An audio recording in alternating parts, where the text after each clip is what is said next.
All right, everyone, back at Hamul. We're playing $5 double board bomb pots today in 5-card and 4-card variety. So let's get into it. Start out 5-handed. I look down at ace, queen, 7, 6, 5. We go to flops of 7, 5, 2 with 2 clubs and queen, 6, 4 with 2 spades. I bet $20 when it gets to me and everyone folds, so we take it down. We're up to 6-handed. I look down at king, queen, jack, 6, 3, single suited on the button. The flops come out queen, queen, 6 and ace, ace, jack. Checks to me. I bet 20 and we take it down. Here, look down at ace, queen, 8, 4, 4, single suited in middle position. We go to flops of jack, 3, 2 with 2 clubs and king, 10, 9 rainbow. My buddy Logan, he's actually on YouTube here as Yeet Bigley. He bets 25. I call, and there are 2 other callers behind. So we're going 4 ways to 2 turns. Turns bring an ace on the top and a 9 on the bottom. Logan checks to me, I check, and action checks through. So still going 4 ways to 2 rivers. The rivers bring a 5 on the top and a 3 on the bottom. Checks to me, I bet 75, just trying to get somebody off of a chop, as obviously I don't really have much on the bottom board. Folds back to my buddy Logan, who quickly makes the call. I turn over my hand, he turns over his. He has ace, queen, jack, 9, 8. So he flopped the straight on the bottom, and we're going to chop it up here.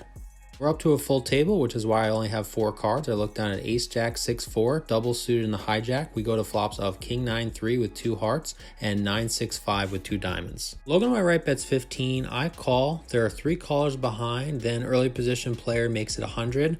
Logan folds, and if you're going to play double board bomb pots and put a significant amount of money in, you really want to be able to win both boards, and obviously not really having much on the top significantly hurts my hand, so I fold, and there are 2 callers behind, so they end up going 3 ways to 2 turns. Here's the end of the hand. The 3 players got the money in on the turn. Player to my left mucked jack 10, 8, 4.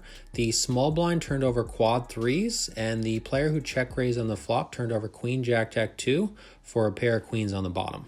Here, look down at 10, 9, 7, 5, single suited in early position. We go to flops of jack, 7, 5 rainbow and queen, 6, 4 rainbow. Checks to me, I bet 40, and there are 2 callers, so we're going 3 ways to 2 turns. Turns bring a 10 on the top and a jack on the bottom. Here, I don't really have a strong hand on either board, but have enough here just to try to take it down. So I bet 150, and both players end up folding, so we take it down. Here, look down at jack 10, 10, 6, single suited in the small blind. We go to flops of ace, queen, 9, all diamonds, and king, 9, 2 rainbow. I bet 40, and there's only 1 caller, so we're going heads up to 2 turns. Turns bring a 6 on the top and a 4 on the bottom. I bet 105, and my opponent thinks a bit and folds, so we take it down. Here, look down at ace, 9, 6, 4, double suited in the hijack. We go to flops of 10, 3, 2 rainbow and ace, 10, 7 rainbow.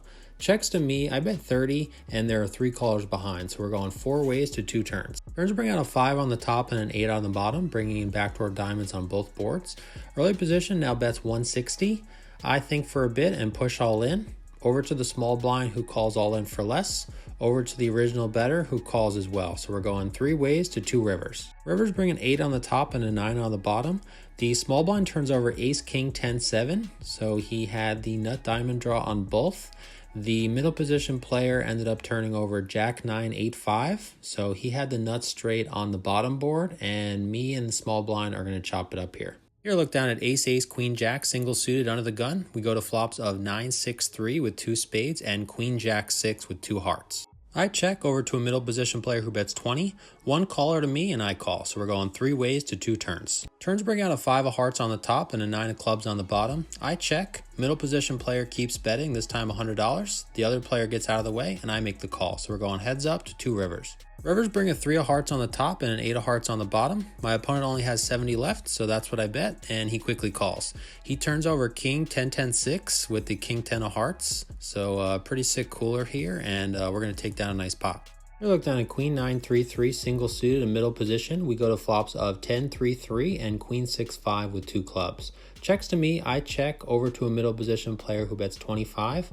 2 callers, and I've kind of learned from my mistakes here in the past where I've flopped quads a couple times and didn't really get max value out of it as I kind of slow played and, just lost a lot of value. So I'm trying to go for a raise here where I'm not going to scare people off, but definitely trying to build a pot. So I settle on 85, and there are 2 callers behind. So we're going 3 ways to 2 turns. Turns bring out a 4 on the top and an 8 on the bottom.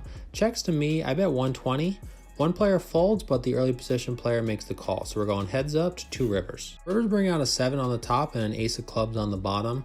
My opponent checks. He only has about 190 left. I bet enough to put him all in, and he quickly makes the call. I turn over my hand, he turns over Jack, Jack, Deuce, Deuce with the Jack, Deuce of clubs, so we're going to scoop it here. The player who ended up calling 25 but folding for 60 more on the flop told me he folded the 9-7 of clubs, so he would have made the straight flush on the bottom board. Here, look down at King Jack 9-8 single suit in middle position. We go to flops of Queen 9-3 and Jack Jack 3. Logan bets 35, I call, and everyone else folds. So we're going heads up to 2 turns. Turns bring out an 8 on the top and a 10 on the bottom. Would have been nice if those cards were reversed. Logan checks and I check back, so still heads up to 2 rivers. The rivers bring a 4 on the top and a 2 on the bottom. Logan checks again. I just bet 40, not really sure where I'm at, and he makes the call. I turn over my hand and he turns over Ace Jack 9-5, so he's going to take the bottom board with trips with better kicker and my 2 pairs good on top. Here, look down at King King 8-6 rainbow in middle position. We go to flops of King 9-6 and Queen 3-2 with 2 hearts. Checks to me, I bet 30, and there's 1 caller, so we're going heads up to 2 turns. Turns bring a 4 on the top and a 10 on the bottom. I bet 70 and my opponent folds, so we take it down. Here, look down at Ace Ace 6-4 single suit in middle position. We go to flops of Jack 6-4 rainbow and 10-7-3 with 2 clubs. Over to the small blind who bets 25, folds to me, I make the call, and everyone else folds. So we're going heads up to 2 turns. Turns bring a 6 on the top and a queen of clubs on the bottom. My opponent checks. Looking back, I probably could have bet here with trips and the nut flush blocker, but I ended up checking back. So still going heads up to 2 rivers. Rivers bring another 6 on top and another queen on the bottom. My opponent checks again. I bet 70 and he folds, so we take it down. We're now down to 6-handed. I look down at Ace King 8-7-2 double suited in the hijack. We go to flops of 10-9-7 with 2 clubs and Jack 6-4 with 2 hearts. Small blind bets $10. There are 2 callers. I make it 50 as obviously I have a pretty good draw on both boards, and only the small blind makes the call. So we're going heads up to 2 turns. Turns bring a 9 on the top and a 5 on the bottom. My opponent checks. I bet 160. He thinks for a little bit and turns over a 9 before throwing his other cards into the muck. So definitely the power of position helps here as we're going to take it down. We're down to 5-handed and we ended up doing a $40 flip as the last hand. I was fortunate enough to win. Ended up playing for a little bit over 5 hours and cashing out $1,080 for a profit of $780. So Josh and I are going to be in Chicago at the beginning of January 5th and 6th. We're going to be at the Mission Hills Country Club, which is in Northbrook. It's a little bit north of Center City, Chicago, hosted by Rockford Charity Games. So a portion of all the proceeds go to charity, which is always great. We're going to be playing PLO, of course, but we're also going to be playing a PLO Big O mix. This is actually the same game that we ran at the Hustler Meetup game back in September. Everyone really seemed to enjoy it, so if you're in or around the area at that time, definitely stop by and have some fun with us. Any questions, of course, comment or message me on Instagram and I'll be happy to answer them for you. And as always, if you haven't seen the previous episode, I'll link it up here and I'll see you guys in the next one. Take care.